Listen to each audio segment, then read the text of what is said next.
victory and the agony of defeat.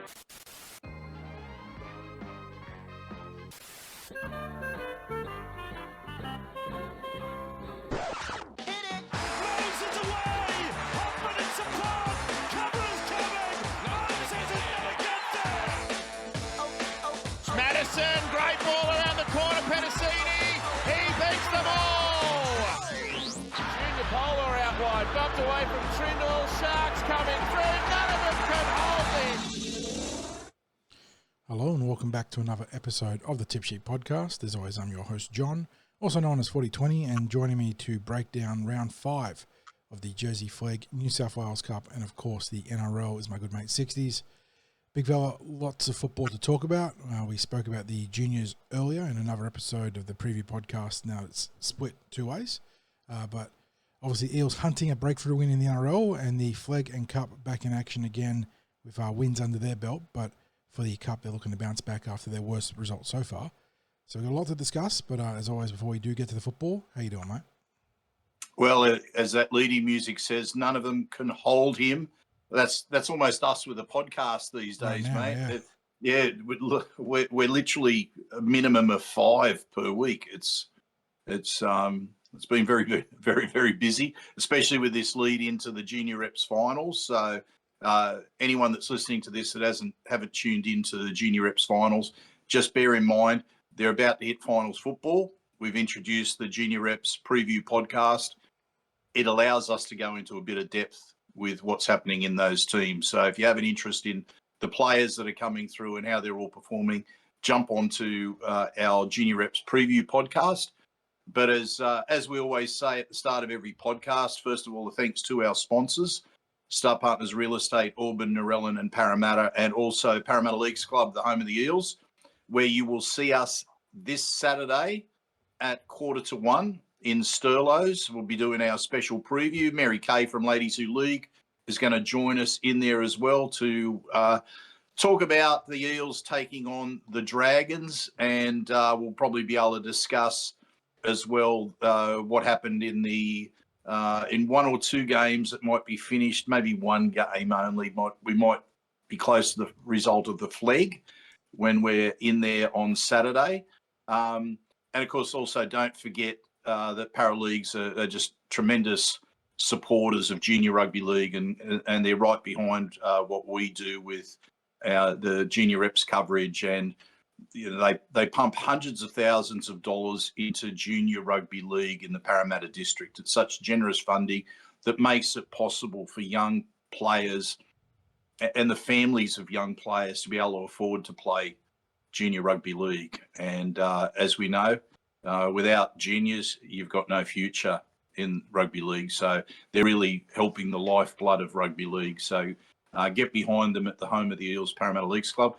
Also, don't forget the 50-50 raffle, because that helps to raise funds for the Eels Foundation, which also supports junior programs, supports the Centre of Excellence, the Community Centre, all the great football and community programs that Parramatta run.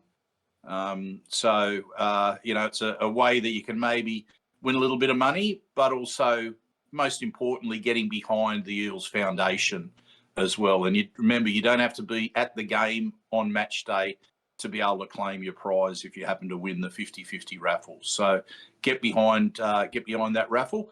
John, let's launch into Jersey Flegg first of all, because we can actually go in order this week, because Jersey Flegg's first to kick off, and it just so happens that they are christening the new Centre of Excellence up at Kellyville. The Jersey Flegg game, which starts at, it's 11:45, isn't it, John, on Saturday, Yep, is the very first match to be played on the new match field at Kellyville. So you've got the grandstand there, got a little bit of a hill behind the posts there at the southern end. But, first match to be staged there. Unfortunately, it clashes with the Eels being at CommBank Stadium. Certainly clashes for us. We don't have time to go to that and then duck down to the stadium. But if you're interested in Pathways football, you've got the Jersey Flegg. And after that, you've got the two girls Pathways teams, Lisa Fiola and Tasha Gull Cup. So it's actually a full book of games up there at Kellyville if you're interested in going there if you're not going to CommBank Stadium. So, John, can you run us through the team list for the Eels Jersey Flegg team? Yeah, the Parramatta Eels coming into this one off a unscheduled sleep-in on Sunday because their game against the Seagulls has been postponed, and I expect that to be rescheduled into one of the global buys that this competition has along the way this year. But that means they now face the St. George Illawarra Dragons in the Jersey Flegg, like you said, 60s, 11:45 a.m. kickoff, Kellyville Park. I do wonder if we're going to christen that with a name at some point, 60s. We'll get a Peter Sterling Memorial. Well, he's not memorialized yet, but you know what I mean. You know what I mean, like park or something like that. Be interesting to see what they do there. But yeah, I had some suggestions last night at the supporter meeting, John, that maybe they could at least name a coffee or something in the new coffee shop there as the 60s, 60s brew, or something like that. So yes, but it will be interesting because the sponsorship of the community centre. I guess we don't know whether that what the regulations are around that, with it being a community asset as well. Shared public and private asset, yeah. Yeah. So, but I guess we'll see. It's actually a worthwhile question to ask the club. See, I hadn't even thought about that. I'm full of the big ideas, mate. Yeah, your talents are wasted just here on TCT. Clearly, I'm destined for bigger things. I told you, mate, if I get the right offer comes to me, I'm jumping ship. So don't hold back either. All right. Talking team list, though, at fullback, Upper Twiddle. On the wings, great sight to see. Mohamed Al-Madeen has completed his recovery 60s, and he now takes his place, I assume, on the left wing, with Bradley Avery on the right sideline. Antioch Faitala Mariner should be running that. Well, we got confused in this team was Tuesday.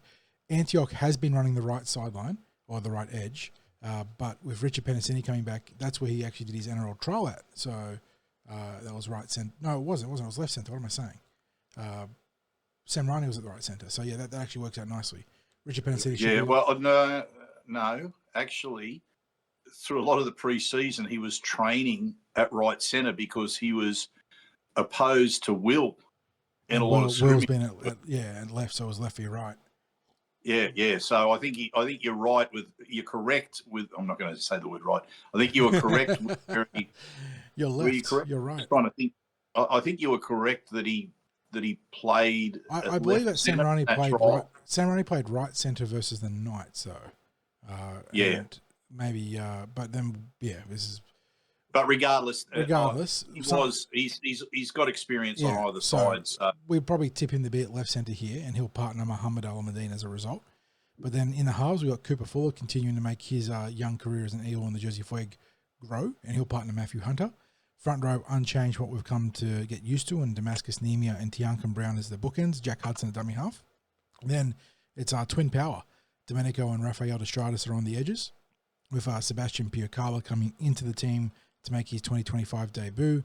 We mentioned on Team was Tuesday, but Seb's a good offloading lock forward, so he gets a chance to make an impression now this week with Saxon Pryke and Tyrese Lakini up in New South Wales Cup. Speaking of Paddy Spence, the reason he's on my mind is that he's in number 14, so sequentially the next man in the team list, and he's joined on the interchange by Kurt Fisher, Yeti Samuelu, and Jonah Sullivan. We mentioned on Tuesday, but we believe Kurt Fisher is the cousin of Ben Smith, comes to us by way of Queensland, maybe North Queensland. So great little connection there to the Eels if he is indeed the Penguins' cousin. And the Eels, taking on the Dragons, and I just pull up the ladder very quickly, 60s. We know that Parramatta have the one loss to their name, one that they unfortunately dropped against the Tigers a couple of weeks ago, but they come into this game in 4th position on the ladder. The Dragons sitting in 9th with 1 win, 1 draw, and 2 losses. So we've already gotten 2 games drawn in the Jersey Flegg after just a month of football. So some interesting results along the way now for various teams. Yes. So I think the Eels they've got really quite a strong roster in the Jersey Flegg, and when you look at the team that's been listed, you've got Arpa, who did NRL pre-season. You've got Richie Penasini, who did pre-season. You've got Moe Alamadine, who was up playing some games in New South Wales Cup last year. And then you've also got Tiankum Brown, who featured in the trial for the Eels against the Knights. And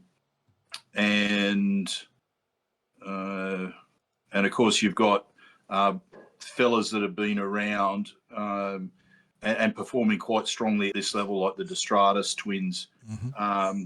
So, in terms of experience and I think class, it's a pretty strong Eels lineup. And the only loss that they had was really a game that slipped away from them, wasn't it, John?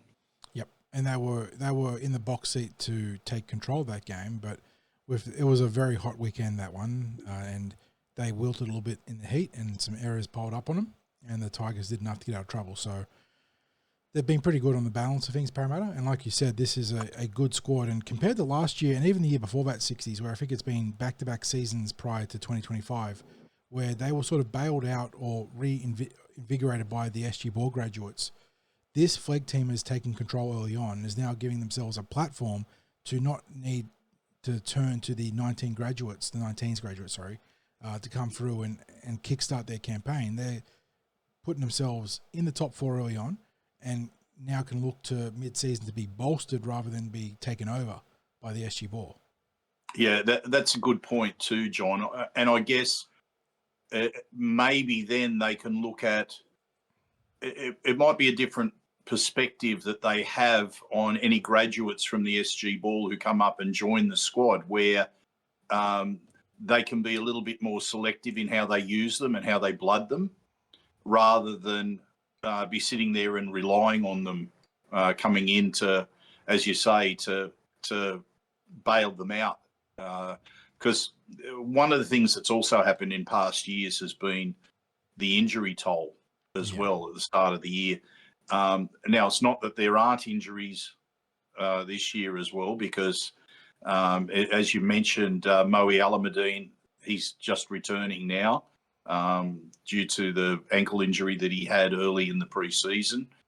And I think there's a couple of other players who are out as well at the moment with injuries or even season-ending injuries. So they still have that injury factor that's there. And of course, you end up with that cascading effect too, don't you? If there's injuries in NRL and New South Wales Cup, the problems cascade down to Flegg because they have players who are feeding up through the system. So, look, it's been a much better start to the season for the Eels this year than previous years. And I'm really expecting them to go on with that this week too, John.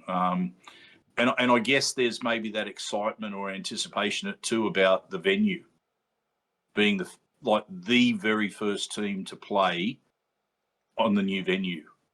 That's got to be special for them. Yeah, I agree. It's quite literally a homecoming, especially for the Flegg, who have been, you don't say banished, but Parramatta is a long They've been way. nomads, let's face it. Yeah. They've been rugby league nomads in terms of venues. Cabra's been loosely their home, right? New Era Stadium, but they've been bounced around various different venues as home fixtures. And this is now a chance for them to really cement themselves at home. So really keen to see that. I was thinking, players that we know are out. Ollie McCarthy comes to mind, 260s, who we were hoping for big things this year, but I think he's done his a long-term injury, which is really unfortunate. But looking at the backline still, I mean, Moe Alameddine, Antioch Vitale-Mariner, Richard Penasini, and Bradley Avery. And Avery's come in from Melbourne, I believe, and been fantastic. He's been very robust in defense, had some great tussles against quality wingers on the opposite side, and done a great job rucking the ball out and finishing tries. It's a very good team. The Destratus boys in the back row are great. I'm keen to see what Seb Piacala can do, making his debut this year. Again, not Jersey Flegg debut, but just a general debut there. Another player that I've really come to enjoy watching, or the pair of them, 60s, one's starting, one's on the bench, but it feels like they deliver a lot of fire and aggression and defense, is the dummy half Jack Hudson, the back rower Yeti Samuelu. and I feel like they've Yep. been real tone setters, which is fantastic to have. But yeah, across the park, just a really solid team. John, you've also mentioned as well, talking about this in the past, about how they represent that blend that is needed of local player development and also selective recruitment from outside the Eels Junior Rugby League. Exactly. It's been the blueprint, I feel like, for what should be driving the club. And we've had a lot of success in recent years, particularly from Queensland. We've had a number of kids come in and be really big pieces of the junior pathways and now starting to push through as well. And I think that's reflected here. I mean, we just mentioned Kurt Fisher. We're yet to see what he can do as an Eel, but he comes from that north of the border. I think Jack Hudson's also a recruit from north of the border too, if I'm not mistaken. Yes, yeah, he is. He's from Queensland. Yeah, whereas Ieti Samuolo, I think, comes to us from way of the Warriors. So a nice little balanced, and you're throwing Bradley Avery from the Storm, and you're getting, north and south. Well, my hand's not really in frame there, but yeah, north and south of Sydney, obviously, and of Parramatta, being inside Sydney. So doing a really good job there, and that's alongside guys like Moe Alamadine, and Upper Twiddle, we didn't even mention, comes from Queensland, but Richard Penasini. Sort of New Zealand via Queensland. But we found him in Queensland at the time. But yeah. I think Matty Hunter's from around thereabouts. Damascus is Queensland. I think Tiankam's local. The Stratus boys are local. Seb's local. Paddy's local. So really good, healthy balance there. So great job from the Eels in that regard. And like I said, I think it's a template. It's the blueprint. It's the pattern that you want to be using from Harold Matthews, SG Ball, and obviously on the female farm pathways too. That's far more localized right now, but you'll see as that code grows in that regard, more balanced development in that regard. But yeah, the Flegg are doing really well in the back of just good, canny recruiting and development. So well done. Yep. So, John, how do you see this match going? Well, based on what we've seen from the Eels from the preseason and into I know they had a first up bye, right? 60s, no, it was the cup. They've had a good slate of results barring that Tigers game. That we know they're fighters. They're going to be into this one up to their eyeballs. I'd be very surprised if the Dragons are able to run away with a victory. And being competitive like that always puts you obviously in the contest. That goes without saying, but it sort of plays to some of the strengths of these individuals as well. Guys like Hudson. I think you look at the front rows in Nemia and Brown, and they really relish a physical contest. And that's been an area where they've been able to separate themselves from the opposition. Matthew Hunter's done a really good job steering the team around the park, and Cooper Fuller has been by far and away, I feel like, the secondary playmaker to Hunter, but he'll grow into that role and start taking more responsibility. So I look at this game, and I think that with the advantage of playing at home, and not just at home, but back at Kellyville and really crowning and christening that field, they'll be fired up for this one, and I'm hoping that they can go on and make a statement. So I'm always leery to tip a big win, even if I have some fun with the NRL predictions sometimes and, jest in that regard. But if there was going to be a big win this round, I'll look at the Jersey Flegg and say that it's going to be them. Yep. Okay. Well, look, I'm going to tip a win as well, John. It's a pity that we've got that clash. It would be, I think people would understand that the TCT would be at Kellyville with bells on for the opening of Kellyville as a venue, were it not for a clash with game day at CommBank Stadium. So we'll have to wait for footage of the day to arrive and be able to check it out then and report back to our listeners on that.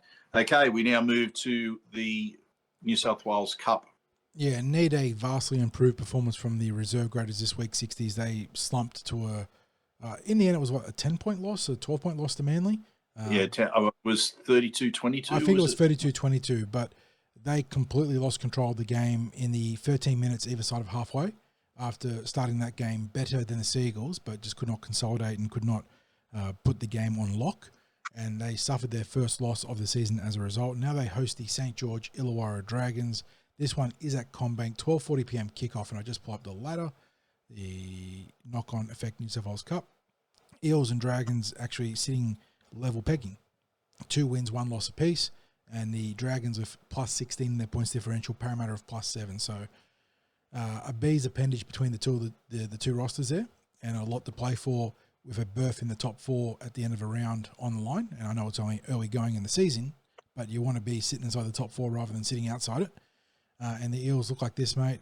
I believe we have a couple of changes across the park. At fullback, it's Joash Papali. Jake Tungor and Bowie Simonson will be on the wings. Arthur Miller-Stephen and Jordan Samrani named in the centres. Joshua Lynn and Ronald Volkman are in the 6 and 7 respectively, as I get a text message. Don't worry about that. Saxon Pryke named to start in the front row, with Ryan Madison at lock forward, Tony Mattelli rounding out that middle rotation.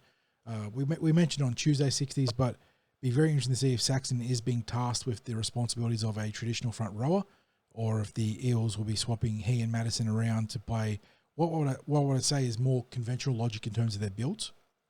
But then on the edges, Kelma Tuolangi and Charlie Geimer will run those respective sides. And with Charlie returning to the edge, perhaps a little indication of not just his versatility, but maybe the longer-term planning of the club trying to shore up its back row depth there. We've got plenty of middle forwards, but not so many on the edge right now. Going to the interchange, Tyrese Lakini made his cup debut last week and did a great job. No surprises that he now holds his place in the team. He's joined by fellow youngsters Brock Parker and Kane Kalach, and Manny Luke being the dummy half utility. Araz Namva, he's the 18th man 60s, not named in the Flegg, so obviously he's eligible to drop back still, but wonder if he's got a role to be played on Saturday here in Cup. You know, I'm always suspicious when a player is not named in their normal grade, is then named as like an 18th or 19th man in the grade above that we're, you know, perhaps going to see changes. Now, whether that means a bit of swapping and changing between who's playing Jersey Flegg and who's playing New South Wales Cup, it may well turn out that way. But, yeah, seeing someone like Araz named there and just sitting on the sideline rather than being named to start in the Jersey Flegg, it doesn't make sense to me. My guess would be he's playing and that there will be some sort of swapping and changing between the Jersey Flegg and New South Wales Cup. So, we'll see how that plays out. You know, look, there's been a few players who have had some injuries in recent weeks, you know, in both those grades. So it could be that there's late changes happening with the Cup and Jersey Flegg this week. So just bear that in mind when it's not like you have a tipping comp or anything like that, but you know, there could be some late changes there between those two teams. It's a pretty handy Dragons team too. I'm just looking across it. Cody Ramsey, Corey Owen, Matthew Fianai, liking King Toji has earned a bit of headlines recently. Hame Sele, Loco Pacifici Tonga, who was a very talented young prop who we saw on under-19s, New South Wales under-19s last year. Tom Eisenhu, Raymond Faitala Mariner, Finau Latu, Michael Molo, and Ben Murdoch-Masila. So there is a absolute. I mean, we've been speaking about how experienced the Parramatta team is in recent weeks with the full complement of top 30 players that have been back there. But with, you know, no Wiramu, Greg, and a few other players that are missing this week, it looks like the Dragons might actually have the Eels dwarfed for NRL experience. Yeah, well, we saw that injury list for the Eels as well. Talking the likes of Matt Dury, Bryce Cartwright, Hayes Dunstone, Wiramu, Greg, Will Latu. Who am I missing? Obviously, Mitch Moses. Max Tupu, Hayes Dunster. Max Tupu wasn't on there officially, but we believe he's injured. So yeah, it's I can see now if there's any extras there we missed, but it is a pretty extensive list. Did we miss anyone? Joey Lussick, which obviously causes a trickle-down effect as well. And Jack Williams, again, causing a trickle-down effect from the NRL. So didn't realise how, when you take a step back and then reflect on how many players are again in the casualty ward for the Eels, it's significant. It's significant. I was only thinking then in trying to recall who was on the injury list outside of Moses, the players that I saw running near me doing some rehab. That's a pretty big group. Training yesterday. And then, then as you start rattling off all the other names, and I'm thinking, What are we up to? It must be like 8 or 9. When you factor in guys that we mentioned that probably aren't on the report, like Max Tupu, then yeah, it's officially it is officially it's 6. Moses, Williams, Lussick, Cartwright, Dury, Dunster, but Wiram is out this week. We mentioned and before he was present on the last injury report, but not this one. Will Latu, who I think is due back in round 7 based on the report we saw earlier. But yeah, Max Tupu. So that's another 3 There's on another 3, so already up to 9. And yeah, that's obviously not accounting for anything that we haven't seen during the week, which, you know, we saw what Hayes Dunster and Matt Dury went down in training the week before. Yeah. And, you know, so they're who knows what's that kind of consideration. So not to be tongue-in-cheek about it, but it's a very healthy size, unhealthy group. Yeah, unfortunately. Yeah. And you know what? It's you have to think, when does that turn around for the Eels? Well, it's been over 24 months, mate. Where there were obviously other factors there too for a lack of success, but the last 2 seasons under Brad Arthur were plagued by injuries, and a lot of people pointed fingers at training and conditioning stuff and said that that's why. But we've completely cleaned house because of a new coach bringing in his own guys, and it's a case of just prolonged bad luck. Honestly, just absolutely miserable bad luck. And it does, when you're in the doldrums, when you're in the cellar, and you know things are bad enough as it is. Having a monster injury toll just makes things that much worse, doesn't it? It changes things up from having a crack at the refs. Nah, are you kidding? We've always got time to have a shot at the refs. Although I feel like we've been quite magnanimous about the main officials. The bunker, however, we got them firmly in the sights right now.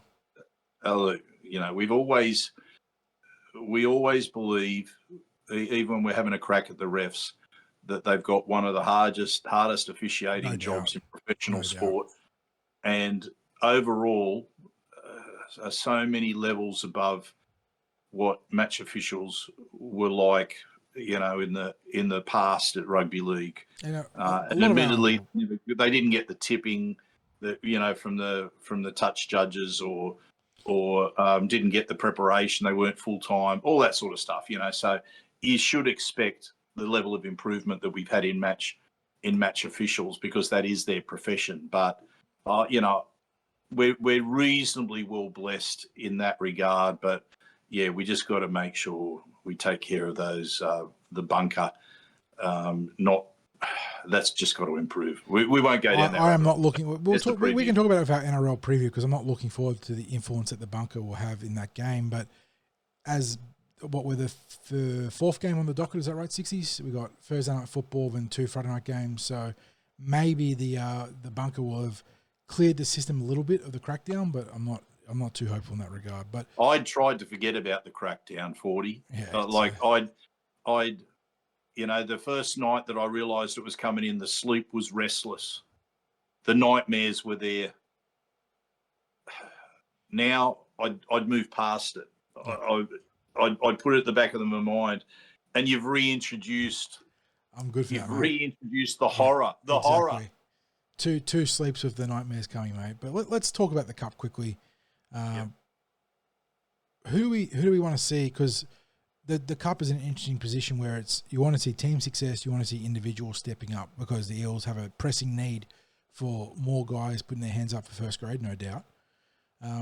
Joash Papali, no arguments that he's been one of the Parramatta Eels' best across the first month of the cup season. The problem with Joash, and it's not an individual problem, is that finding a spot for him in the team now, with Dylan Walker there taking over that utility role, and Isaiah Yongi being the specials fullback, it may just come down to him having to wait for injury or suspension opening the door. But he is definitely putting his hand up. He needs, you know what? If we take off the hat of looking for the cup team to win as an entity, and start to look at what you suggested there, what we're looking for from individuals, what I'm looking for from Papali, sorry, it's not Papali'i, because we don't have the apostrophe. The apostrophe, correct? Yep. Yep. I think it's Papa Lee. That might be the way it's pronounced. Anyway, we'll go with Papa Lee or Papali. Is a change of position, because if we look at what is his most likely scenario at this point, based on form and based on the fact that Dylan Walker's just been recruited literally as a specialist 14, then if you're looking at realistic pathway to the first grade team, you would be talking about 5/8. And I would not advocate to play Joash there on the back of exclusively playing fullback. I'd want to see him playing in the pivot role, in the number 6 in New South Wales Cup, before we start to make any plans to include him in first grade in that position. So we've already had Ryles tip his hat with starting Riley Smith, and you have to think he'll play the majority of minutes. If he doesn't play 80 minutes, he'll play close to it, maybe 60 minutes, something like that. And naming Dylan Walker at 14, it's what everyone expected to happen. I don't think Dylan Walker is a player who comes on and relieves at the dummy half position. I think, as he was at the Warriors, he comes on and he's like an extra playmaker, a playmaking lock, almost like an extra halves player. But one who's got maybe the little bit of physicality that they can do some of the defensive load that's required around the middle of the field. So that's the first thing. I'd like to see a change of position for Joash if we're going to utilise him. So, because as long as he keeps being named at fullback, unless Isaiah Iongi is under pressure to keep his spot, which I don't think he is, then we're not going to see Joash get a start elsewhere. Outside of that, Bailey Simonson, obviously, another rehab. We need to know need to see that he's closer to being ready for NRL. We're not just talking about fitness; we're talking about confidence and getting his attacking rhythm and groove back. When you've had an extended period out of the game like he has due to the ACL injury, you often don't see the best of players when they do come back, but I think they're doing the right thing in giving him a bit of game time, get the confidence, get the feel for the game back again before they consider him for selection. But I would like to see him move closer towards that. I'm probably looking to see Brendan Hands recapture a bit of form, because we can't, with Joey Lussick now being injured, if anything, and people won't want me saying this, but if anything were to happen to Riley, we need someone who's in form, or at least maintaining form pressure, so that, because Riley's a young player. You don't know if he reaches a point where the coaches rookies invariably hit a wall. It's the reality. Yeah. And, you want Jason Ryles to be able to have options there. And the Eels are now down to 2 specialist dummy halves for 2 grades. And that's not a great position to be in. We know that Manny Luke can come in and deputise at New South Wales Cup level, but he's not going to be an option for NRL. So, once we go past those players, if anything happens, you're really talking about Ray Stone type territory, aren't you? Where Stoney was required for finals football 1 year. So, look, I know people will want to see Kelma start to show indications that defensively he's a bit stronger. And it's really about, because we know what Kelma can produce in attack. And the thing is, you're almost missing what he can deliver in attack in the NRL team, aren't you? Because he was a strike weapon, but the defensive issues that were around him, well, Ryles couldn't select him in the first grade team, in consecutive weeks, in both the last trial against the Tigers and the first round against Melbourne. There were some major issues that were there. So we want to see him a little bit more solid around the back row. Obviously, we've got Charlie Geimer dropping back there. People are always keen to see him named in first grade as often as possible because of his future in the game. But probably the biggest talking point is Ryan Madison, isn't it?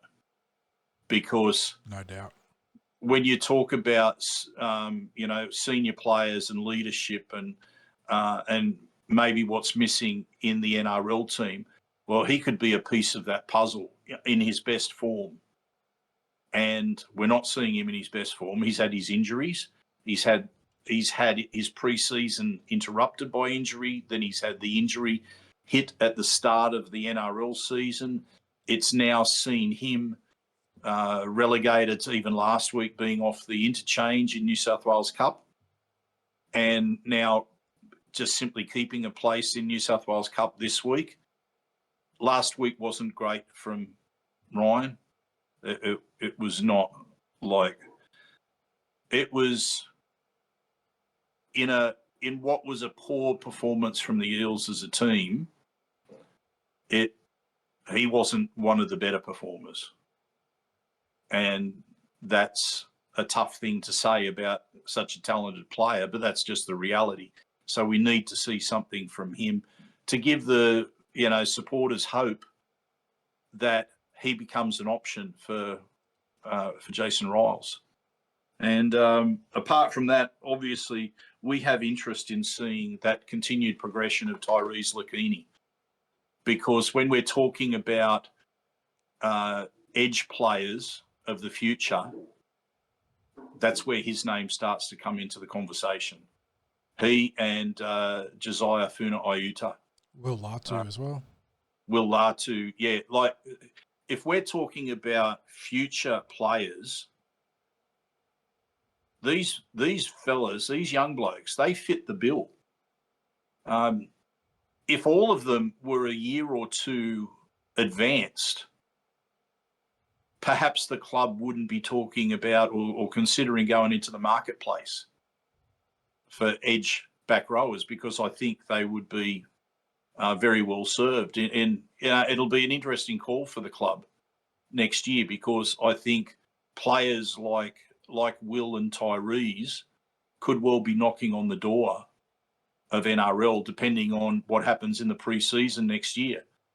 So it'll be interesting to see what happens for those two in next year's pre-season. But who knows, John? We might see Will getting a taste of NRL by the end of this season, and hopefully we see Tyrese consolidate his position in New South Wales Cup through this season. So that's a bit of a long-winded look at the New South Wales Cup. It's almost like our future predictions that we've done with the SG Ball and Tasha Gale on that preview in recent weeks. But I think we have to look at New South Wales Cup not just as a match preview, but as where do they provide a solution for any NRL woes? Yep. And I think so. It almost comes down to everyone's there looking at individuals as much as they are looking at the success or otherwise of the New South Wales Cup team. Agreed. And of course, one player we didn't mention, but that's more of an eligibility thing, is Jordan Samrani, who's just got to keep doing what he's been doing, and then he'll come back into calculations for first grade in a bit over a month. Now we're in round 5. Yeah. And look, that's a bit of an oversight when I was going through there in not talking about Jordan, but everyone likes what they see from Jordan. Yeah, I mean, he was picked in back-to-back first grade games, and that's that's and telling. As you said, it's an eligibility issue. He may well have been holding his place in the NRL team. There was obviously the inexperience with regard to one of the tries against the Bulldogs.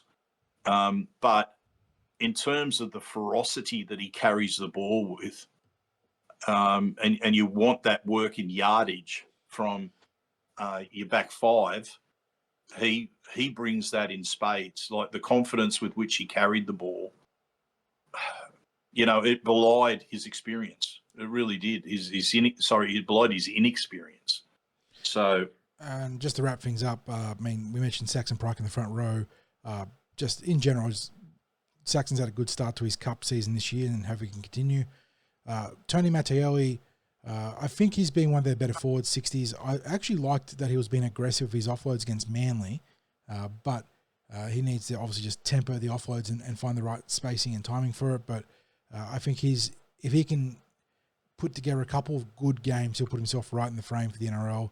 And then lastly, we mentioned Araz Nava potentially coming to this team. I'm not sure how they get him in 60s, but if he is playing, you could put him on the bench as that backline utility, but I don't think that will happen. So I guess that'd be tinkering with the backline somehow. We'll have to wait and see what happens there. Yeah, absolutely. As I said, it's just not going to surprise me if he becomes a late inclusion. I just don't see why he would be named there without being named in Jersey Flegg. Yep. And look, maybe the change is just the shuffle happens in Jersey Flegg. He goes back and then someone gets pushed out in Jersey Flegg. But, it seems a bit strange to have him named on New South Wales Cup and not named in Jersey Flegg. Anyway, mate, so we now move on to the NRL preview, the big one. Yes, 3 o'clock p.m. The Eels' first win coming up. Yes, the decoronation ceremony, as it were. 3 o'clock p.m., Eels hosting the Dragons out at CommBank Stadium. Boo. Boo, the king. Boo. We all love Quinton Gufferson, of course. So, but now that he's donned other colours, you understand the fans aren't going to cheer for him. We give him a Raz. We give him a Raz. Well, you know what? His choice. His choice to leave, John. You know that Quinton Gufferson's going to be barking out there to the Paraboys because that's just who he is. He's going to be hitting the dragon on his jersey, right? Like, this is who I'm playing for now. You know that. The crowd, supporters need to know that. He was taken to St. George. Well, St. George grabbed him. He left the Eels, remember? Yeah, he had a contract this year. Jason Ryles had a plan for him in that Dylan Walker role too. So yes. There was, not to say that the two parties haven't separated and done it like adults, because they clearly have, but just a reminder that it wasn't like the Eels said, no, on your bike, we don't want you. It was Gufferson went to secure a long-term future to play fullback at St. George, as opposed to being pushed out of fullback by Iongi and then taking up a new role. So what supporters need to understand this week and really think about this is that all the things that they loved that he brought to the Eels are going to be used against us. He's looking to bring that against the Eels for the Dragons. He's not an Eel anymore. Like, the moment that he stepped out of the sport, and he is ultra competitive. If you want to give him a Razin, do it, because he left of his choice. There isn't, it may well have been the writing on the wall in terms of his time at fullback, but as John just said, he was told what his role was going to be and that everything had been looked at again, about half a dozen games into this season and see where we were at. Look at a new contract based on what his future role would be. The club hadn't written him off. This is in spite of an injury-plagued 2024. So his choice to leave. And look, there isn't a drama with him going. He got his future secured. He's got the end of his career basically secured in getting a deal which takes him past this season by another 2 years. So good on him. Fantastic. But he left. He's not an Eel. And that's going to be my attitude towards Clint Gutherson this week. So I'll always respect him. He's going to go down, and I said it before when he was with the Eels, he will go down as one of the greatest fullbacks that has played for the club. And I regard him as second only to Ray Price when it came to the toughest Eels of all time. His capacity to play with injury. There is all level of respect, but he's not an Eel anymore. He's a Dragon. So give it to him. Exactly. Especially when we win. When we win. Give it to him when he runs out on the field. Give it to him after we win. All right. And speaking of the King 60s, Quentin Gufferson in the one for St. George, Tyrell Sloan and Christian Tuipulotu on the wings, Moses Sully and Valentine Holmes, their centre pairing there. Kyle Flanagan and Lachlan Ilias are in the halves. Toby Couchman, Damien Cook and David Clemmer, 8, 9 and 10 for the Red V. Back row sees Luciano Leilor and Jaden Sewer on the edges, Jack DeBellin at lock forward. Their interchange, Jacob Little, who's enjoying a very good season actually, Blake Laurie, Hamish Stewart and the, rookie last week, but following it up, Dylan Egan as their 17th man. Matthew Fianai, Raymond Fatala Mariner, Sione Finau, Lycan King Turgia, and Loco Pacifici Tonga as their extended bench. Dragons coming off that upset win over the Melbourne Storm, which was a telling reminder about the importance of having your top halfback available. The Storm without Jerome Hughes, and they struggled mightily, but credit to St. George, they dug their heels in and made it real trench warfare for Melbourne. Yeah, John, look, I can't comment too much on that particular match because I was out at Granville covering the Eels SG Ball at the time that was on. When the result was said to me in the middle of, I think, the second half covering the SG Ball, an expletive came out of my mouth. Like it was just what the hell? Like it was ridiculous. Now I had heard that it was like a close contest. I think the Storm were leading 8-6 at half time. I think from memory, I believe. And then so I was told to make it 8-8. Yeah, and I thought, oh look, they just go on with the job in the second half. The Storm. Melbourne's record with that halftime lead is nearly impeccable. Yeah. Yeah. So anyway, look, if you look at that St. George lineup, you can be, I don't know if disrespectful is the right word, but you should be able to pick some holes in it as an opposing coach.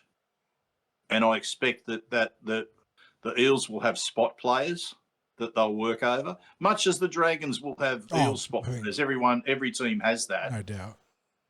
So, but this is the game. If the Eels want to get off the duck egg, this is the game that they can do it. And I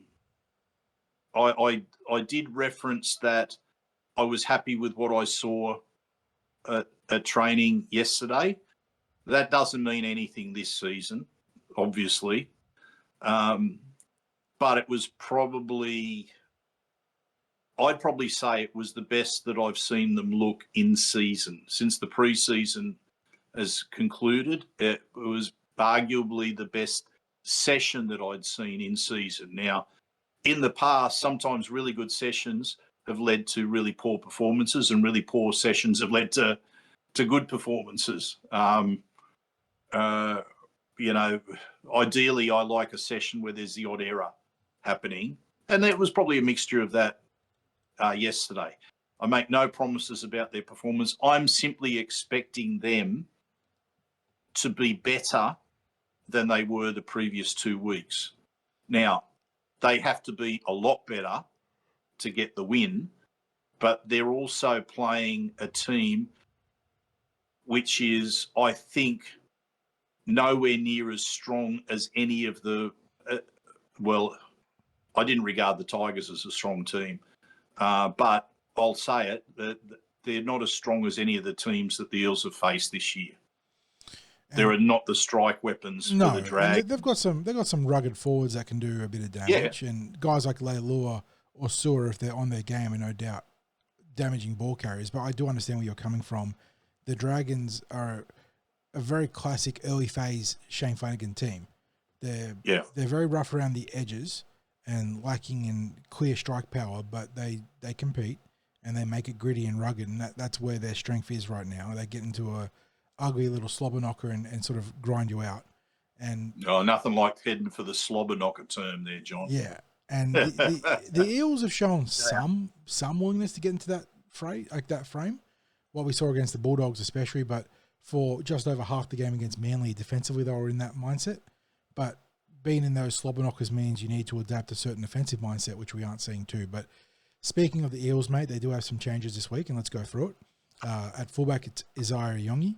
We've got Sean Russell and Josh Adokar on the right and left, respectively.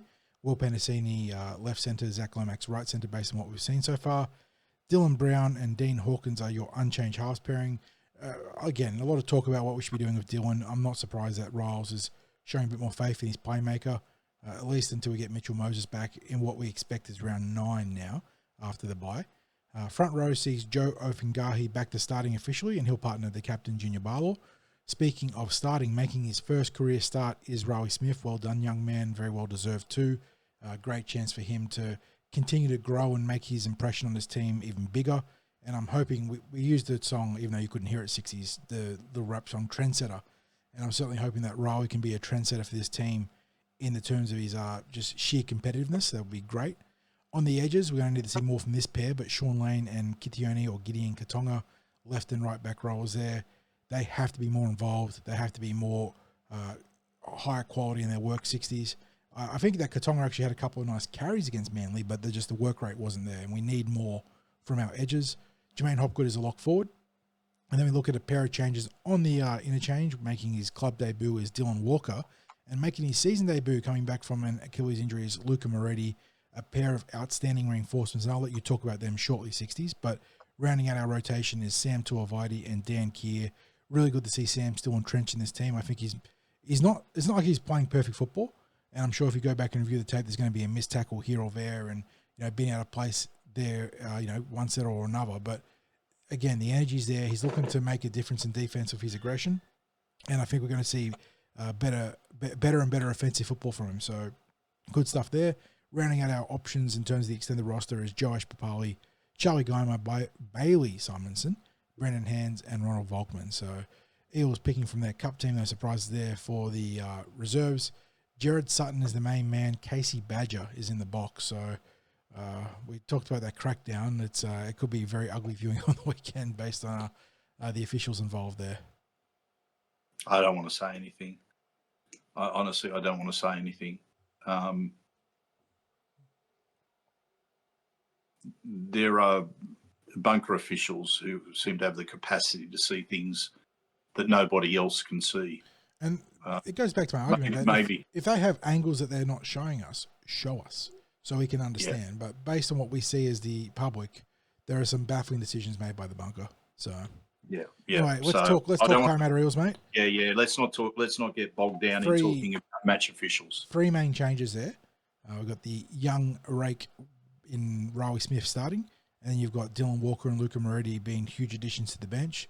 Clearly, they're 3 very easy topics to talk about, but is there anything else you want to talk about in terms of the Parramatta Eels this week, offensively, defensively? Okay, let's get into those 3 that you mentioned there, John. The Eels have started poorly, or relatively poorly. That's sort of that's the two descriptions, either poorly or relatively poorly, in the first 4 rounds. Our opposition has got the jump on us on the scoreboard. Even when we've had good field position, for example, against the Tigers, and then in moments against the Bulldogs and Manly, we were incapable of executing any level of attacking play. Now, what we've seen consistently is that when Riley Smith has been introduced to the game from the bench, is that he brings in a different tempo, a different energy into the game. He's still got the odd error in him because he is a rookie, but his fitness levels are so high that he makes effort on effort plays. And again, he's not the big. He is a long way from the biggest unit out on the field. He'd be if he's not the smallest unit on the field, he's close to it. But he competes in everything. Absolutely competes in everything. He is a terrier out there. He sees himself as a leader. He sees himself as a tone setter.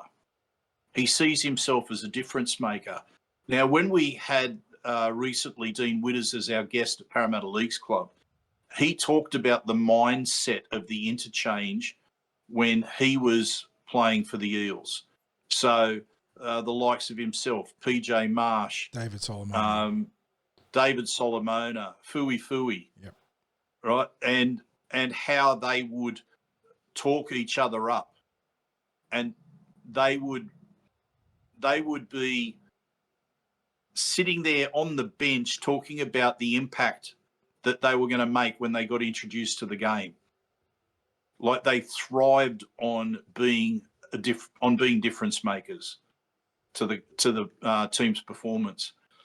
I think that's been how Riley Smith has viewed himself as being a difference maker from the interchange. So now he starts. The question then becomes, will we then see that different tempo from the Eels right from the start? And how much of an impact will that make? So I think that's been, like, a lot of people have been calling for Riley to start, even after only 4 games of first grade football. So it is a very positive move by Jason Ryles, and it's a massive show of faith in his young player. Now, losing him off the bench, you think, well, we lose a bit of impact. No, because we've got 2 impact players who now join the interchange in Dylan Walker and Luca Moretti. Now, Luca was absolutely locked into the top 17 from the pre-season. And then I think it was even in the same session where Mitch Moses pulled up sore with his foot that Luca hobbled off with an Achilles injury. And when word was filtering down as we were watching, first of all, it's not looking good. Mitch's foot's not looking good. And then next thing filtered down, Luca might have done his Achilles. And we're like, oh, no. Are you serious? Yeah. Like, a week away from the pre-season starting. Like, as I said, I'm pretty sure it was the same session that it happened in from memory. Now, as it turned out, we were fortunate with Luca because it wasn't a major injury to the Achilles, but it still kept him out for 4 weeks. With Mitch, not so good, because, we're now looking at round 9. And of course, if we just quickly backtrack and go back to the start of this week, when people thought it was funny to either to maybe put up some what they thought was April Fool's jokes around Mitch Moses playing this week, and then not even thinking that was Mitch's original timeline, was to be back round 5. Wasn't funny. The number of people that were in touch with us saying, is Moses back this week? All it did was it got the hopes up for thousands of Eels supporters who are hanging on to the hope that Mitch Moses would be back sooner than the media had reported. No, it was always going to be around about the bye, and whether he played the week before the bye or the week after. And as we suggested, logically, it was the week after the bye. Like, why rush back for 1 game when you can get an extra 2 weeks rest because of the bye? So, or extra 2 weeks of rehab into you because of the bye. So, so anyway, Luca comes in, big in for mine. Everyone knows. Like, probably the only criticism on Luca was he had a mistake in him, as he'd rip and tear with his carries. We need that level of energy. We need that aggression. Now, Luca was an interesting watch during the pre-season, because where a number of players stripped size from their frames, Luca did a complete body reshape where it looks very much like he's added to his shoulders and chest, and like stripped weight. Probably he's probably, I would suggest maybe he's around the same playing weight. It's just been redistributed. So to me, he has the appearance of looking bigger, but he may well be stripping it around about the same weight. He had a very good preseason, as I said, locked in, big inclusion. They need that impact from forwards on the bench. And Dylan Walker, well, that speaks for itself. I liked what I saw at training this week. Really liked what I saw. And I think people saw from his presser that he's a voice in the team. Like he already speaks like a confident individual. And we need someone coming into the team who's confident, someone who's experienced, someone who was potentially another leading voice. And to me, both of those are big inclusions on the bench, John.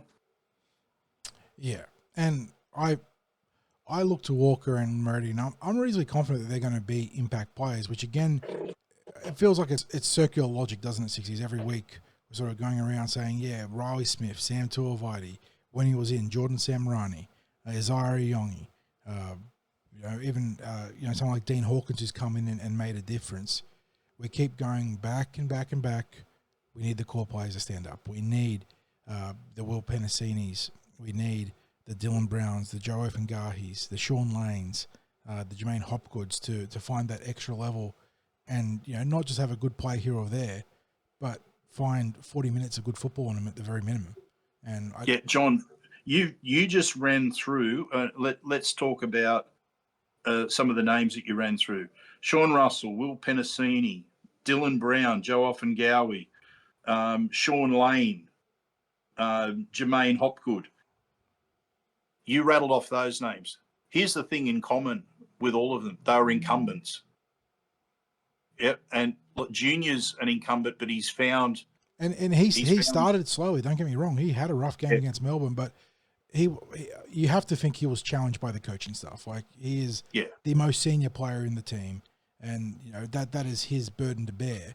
And the numbers aren't gaudy in the last couple of weeks, but if you actually watch what he's been doing, I feel like he actually has taken a step up and is actually trying to lead the way in the way which Junior knows, because he's not a man of big speeches and fire and brimstone in that regard, but he does try to lead with his actions, and I think he is trying. Yeah, and look, I think what that is evidence of is, and it's not unusual for a prop building into the season. Yeah. Right? So I think he's tracking fine at this stage from that regard. But apart from Junior, you literally listed, and I'm not sure whether this was your intent, John, you literally listed everyone else in the starting 13 who was an incumbent, everyone who was there last year. Now, when we rattle off the players that you didn't mention, Isaiah Yongi, Zach Lomax, Josh Adokar, Dean Hawkins, Riley Smith, and Gideon Katonga. Might be one or two players that you'd be hoping for a little bit more. But aside from that, they're probably the players that you've looked at and gone, okay, they brought a little something. Team's not winning, but they brought a little something to the team this year. And in the case of, look, Zach had an ordinary game against Manly, but we saw him have a game of games against the Bulldogs where he literally tried to carry the Eels on his back to a victory, and probably should have. It would have been one of the most influential games from centre/wing that you would ever witness in terms of impact on a game. So those players, as new to the club or new to first grade at the Eels, are bringing something. Then we look at the bench and you go, Dylan Walker, we expect that he's going to bring something there. Sam Tuivasa, new to first grade, he's been showing part of what Jason Ryles calls the green shoots that, that are pleasing him. Then we look at Luca, who hasn't been there. He's an incumbent, but he hasn't been there. And Dan Keir, who only got his first game last week. So what you've identified, John, is that we need more from the established Eels players in the team. Because if we don't start to see more from the established Eels players, then what we probably end up seeing is down the track a completely different looking Eels team at some point. Because if those players can't execute what Jason Ryles is looking for, you know the direction that it will get in. I mean, it's round 5 60s. I will go so far as to say there is now a 5-round clock on every incumbent and every underperforming player in his team till that round 10 deadline opens up to pave the way for guys like Latu and whatnot, and Jordan Samrani to come back, and for the coach to really get, almost Frankensteinian of his experiments and sort of just trying to cobble together some kind of, monster that will actually come to life. This round 5 could literally tell the story of what the Eels' fate will be. What happens for the rest of the year? 2025. Exactly. What path the coach and the coaching staff and recruitment and retention choose to go down. If you come out of this game with a loss, and particularly if it's a bad loss, but any loss is going to be backbreaking, honestly, being 0-5 in the year. But yeah, you're almost hard pivoting to aggressive development, aren't you? Oh, absolutely. And the thing is, conversely, if you come out with a win and you show the elements of what the coaches have been trying to get the team to implement on the field, then it can kickstart things. And maybe not to greatness, but can show that the Raiders and Darwin the week after, like that could be a winnable game. The West Tigers back at CommBank the week after that. Like, you get this game, and still a lot of stuff's got to fall in the position, but it's not unfeasible to have 2 or 3 wins under your belt heading into that bye, getting Mitchell Moses back against the Sharks. So that's why this is such a pivotal game. And in that, sort of a perfect situation where we go into the bye 3 wins, and you're sitting 3-4 and heading into that bye, you are back into like fringe top 8 contention. Still a lot of stuff to deal with, and there's huge holes in this roster, don't get me wrong. But that's why this game here, it looms large. It perhaps more so than any other game this season will be pivotal to what is the destiny of the Parramatta Eels in 2025 and what Jason Ryles, Nathan Brown, Wisemantle, Samoa, and Sam Moa, and all the other staff and recruitment guys do. So yeah, this is a huge one. There is so much on the line at 3 o'clock to 5 o'clock on Saturday. Mate, I'm when you're picking your words, selecting your words for the podcast, it's a beautiful thing, John. When you threw out the unfeasibly, I'm immediately thinking of a particular character named Buster. But it's completely feasible that the Eels could go on a run here. Like, absolutely. As rough as our start has been, exactly. If you put the defense that we saw against the Bulldogs in particular, and again, there was a stretch against Manly where they did go shoulder to shoulder. If you can just spark something in attack and find your footing there, and you're going to have the troops coming in this week in Walker, in Moretti, and you're going to get guys coming back after the bye in Moses, then the picture turns massively. But it all starts on Saturday. And it's going to take a big effort. So let's get into that, John. What do the Eels do to win this? Well, how do they play the Dragons? We mentioned it, but the Shane Flanagan team are going to be very competitive, very gritty, going to grub it up and be confrontational. That is just part and parcel of the Flanagan identity, and it's been very successful in his time as an NRL coach. The Dragons are very weird to try and sort of pass, because you look at their backline and they've got not strike players, but, Sloan has got speed. Sui's got power. Valentine Holmes, he's like a bit of everything, but he hasn't been at his best for a while. Tuipulotu's been very productive to start the season. Individually, none of those players are superstars, but they all bring a strength that the Eels need to be aware of and find a way to nullify. And then I go to their pack, and their middle rotation on paper doesn't feel strong, but that's not to say they can't be well ahead of the Parramatta Eels in that regard based on what we've seen. But the middle rotation does feel like an area where the Eels can potentially get traction and maybe take this game by the scruff of the neck. But then, of course, you've got Cook and Little, who love to run out of dummy half, and the Eels have been vulnerable to that in the past.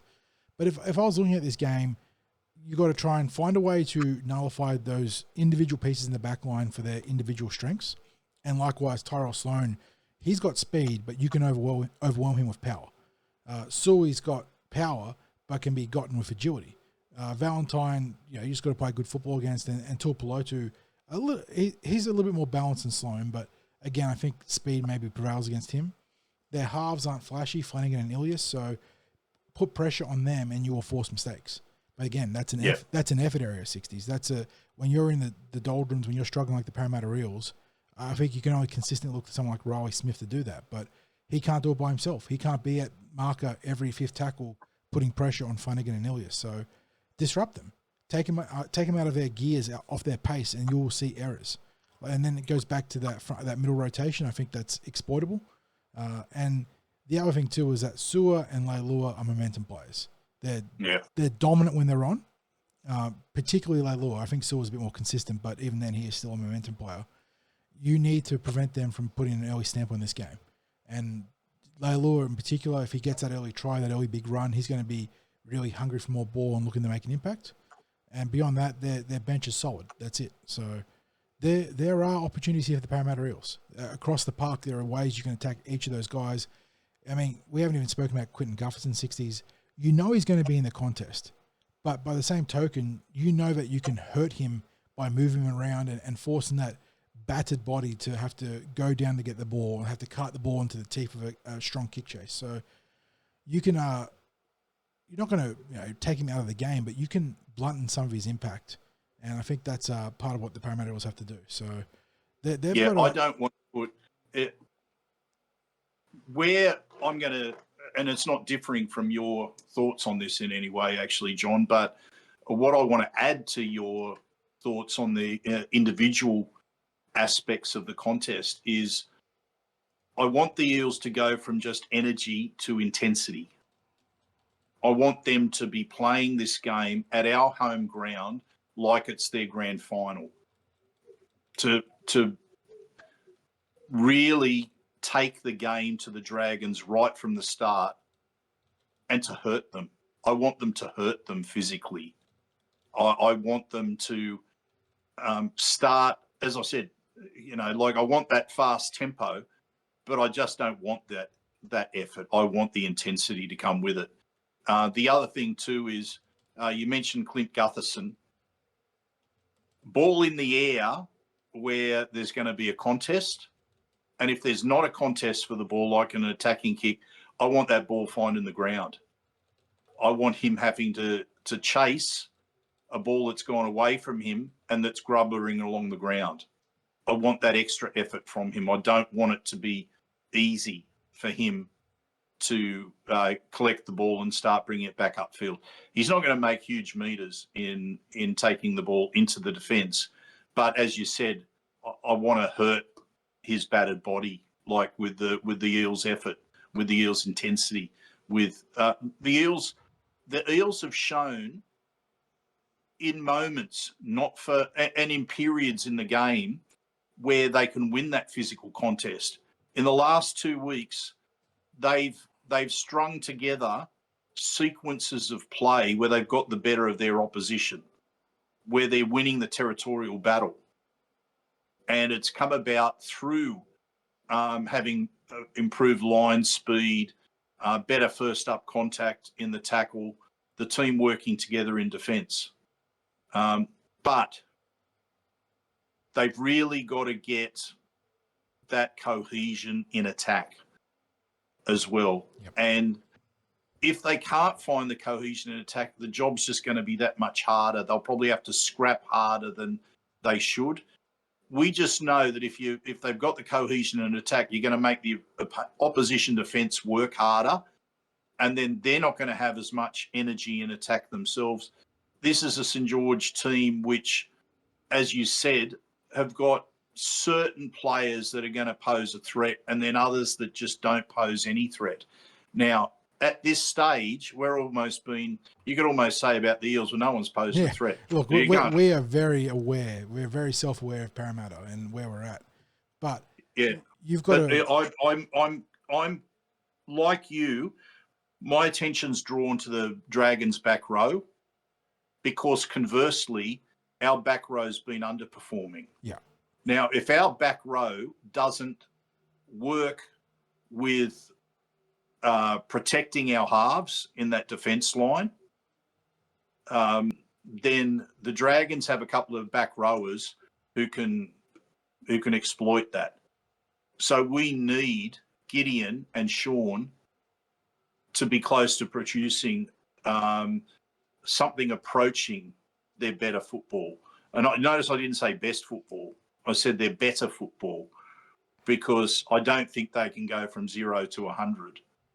You can't be greedy. Just you need something. Yeah, I'm not going to be greedy. I need something. That's it. And really, like you said, you've got in someone like Leilua, you can put him off his game, and they need to really go about that. So, okay, John, predictions. Well, we sort of tipped it in regards to this being a make or break game for the Parramatta Eels, and in that vein, I will. Again, this, you know what I say, it's heart versus head, but this does feel like a winnable game for the Parramatta Eels.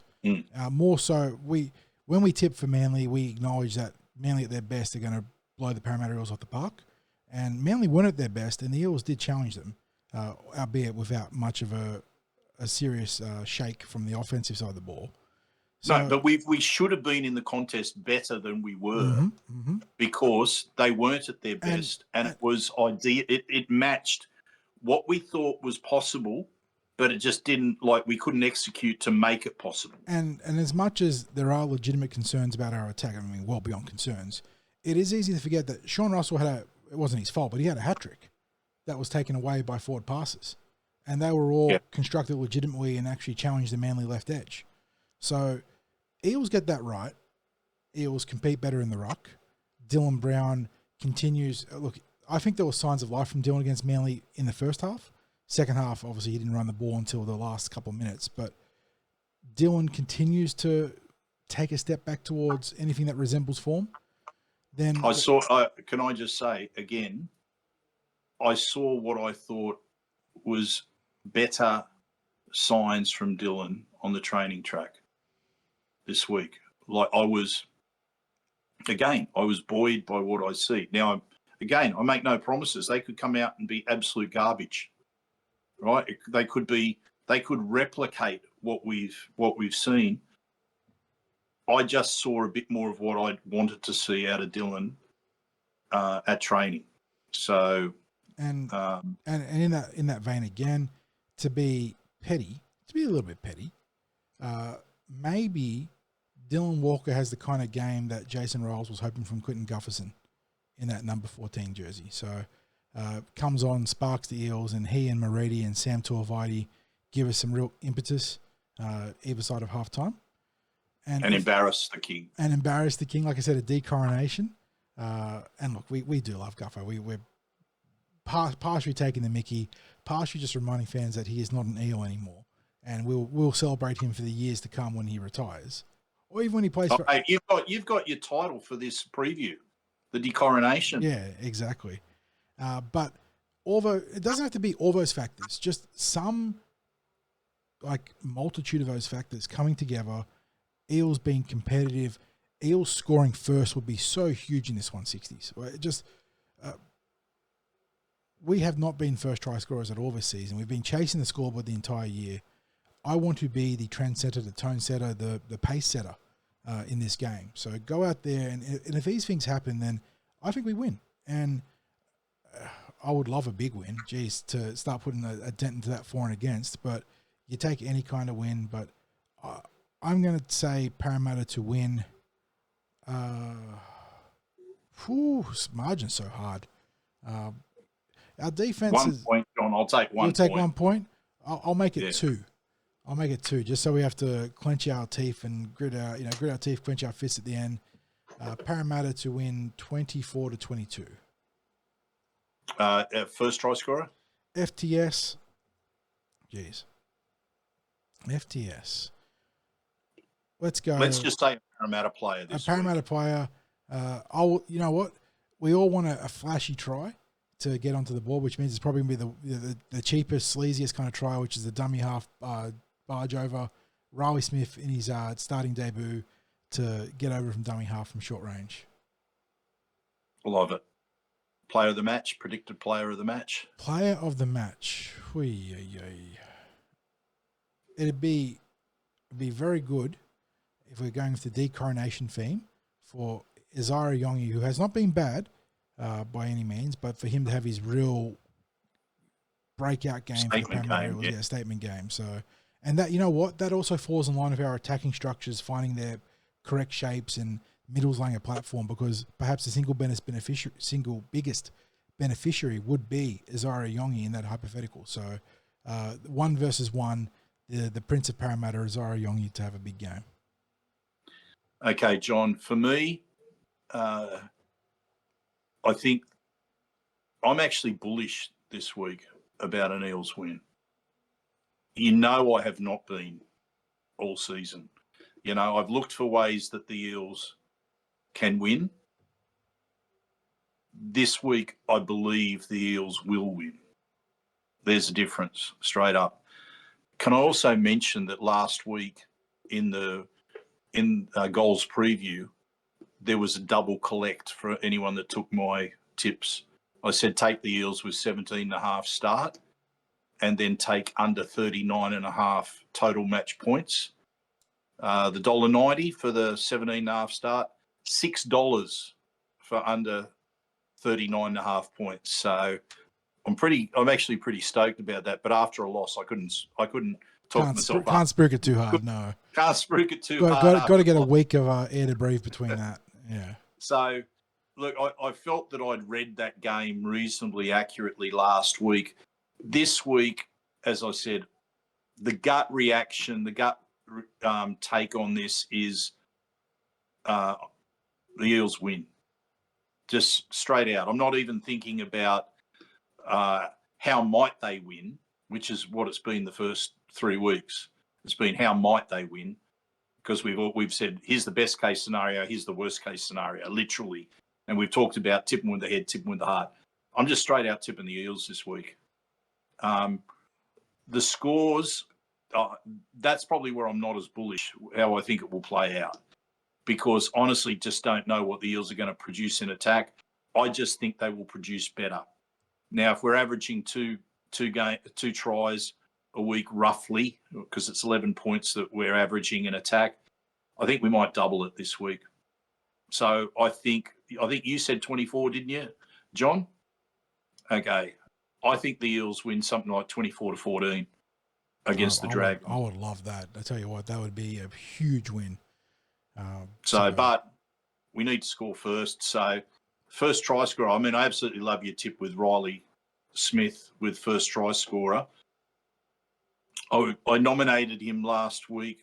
No, you know what? I'm going to steer away from Dylan. I was going to nominate Dylan as the first try scorer. I'll nominate Will Penasini first try scorer this week. And best on field this week. You know what? I'm going to go back to Dylan Brown. I'll tell you why. He's facing the King. And he was great mates with the King. And I think seeing him on the other side in the opposition might actually spur him on. It might help him to focus and think about how he used to play beside the King. And Dylan's really an in-the-head sort of person, you know, and it works against him far more often than it works for him. But I think in this instance, that might be a positive influence, seeing that familiar face out on the field. So I'll tip Dylan Brown to be best on field this week. I like how might be the last time I tip him, but I do tip him. I do like how both our best on field picks were shaped against Quinton Gufferson, and I suppose that really underlines what is on the line here for Parramatta. Obviously, the revenge game for Guffo, even though he was the one that parted ways with the Eels. And the media's been pretty tame about the build up here. I think it was Paul Crawley had his like dirty dozen of Parramatta players that have been let go and doing well at other clubs, and I think only half of them were actually relevant. But Gufferson was obviously front and center there. But I want to put a ban on that Crawley name being mentioned on TCP podcast. I'm with you. It's now persona non grata. But yeah, it really shapes up for a big Saturday, and obviously we're going to be there before the game with Mary Kay. Love having her on the show, 60s. She's such a wonderful, bright, bubbly person to be able to talk Parramatta football with, even when things are bad. And that's the best part, is that, having her on board. And I think the timing of her coming back to sort of break down Gufferson's return is perfect. So really looking forward to that pre-game show in Sturlos. But yeah, I like you. I don't know if bullish is the right term, but there's just a little something bubbling away right now. And I don't know, Luca, Walker, Smith, Tuivasa, Yongi, Hawkins too. I think there's enough guys in the team that if they just get one or two of those incumbents that we're talking about to put their hand up, there's no reason to think we can't win on Saturday. Yeah, you sort of wish there was someone with the name of Sky in there, because it could have been Luca Skywalker somehow in the title. But we'll go with the decoronation ceremony. So John, look, really enjoyed this preview, actually, mate. I hope our listeners have enjoyed us rambling on. We never deliver less than an hour. What are we coming in at? About an hour and a half? Just under, which we were actually tracking pretty well until we got stuck into the NRL. But those are the breaks. I mean, and we did mention it. This is a big game. There is a lot more on the line than just getting your first win this season. You talk about sliding doors, divergent paths. I think this game really is going to decide how the Parramatta Eels look for the rest of the year. And obviously there's going to be results following on from that can influence it. We win this game but lose others, then sure, development. But win this game and you have a pathway to getting back to Mitchell Moses and then making a push in the second half of the season. Lose this game and then, just bring on round 10, bring on the development guys. Let's look to 2026. So really, really interesting stuff to happen this weekend. So, John, again, thank you for another podcast. Imagine if we had have included the junior reps in this, we would have gone over 3 hours. Oh, Lord. So if you haven't had a chance to, by the time you're listening to this, listen to the junior reps preview, please do that. Big weekend for them. Big weekend. Last week of the regular season. Yeah, last round of the regular season. Thank you to everyone for listening to us. If you've got something that you'd like us to tackle, don't forget, on the live versions of our podcast, you can jump on YouTube, throw in live questions. If you have questions that you want us to address in future podcasts, in future previews, just drop it into the comments. Again, thank you to our listeners. Thank you to everyone who provides feedback to us. We really do appreciate it, especially all the kind words that are said. And thank you to our sponsors, Star Partners Real Estate, Auburn, Narellan and Parramatta. Thank you to Para Leagues Club, the home of the Eels. We'll see you there on Saturday, 12:45, Sturlos. And as we always say, John, go you mighty Eels.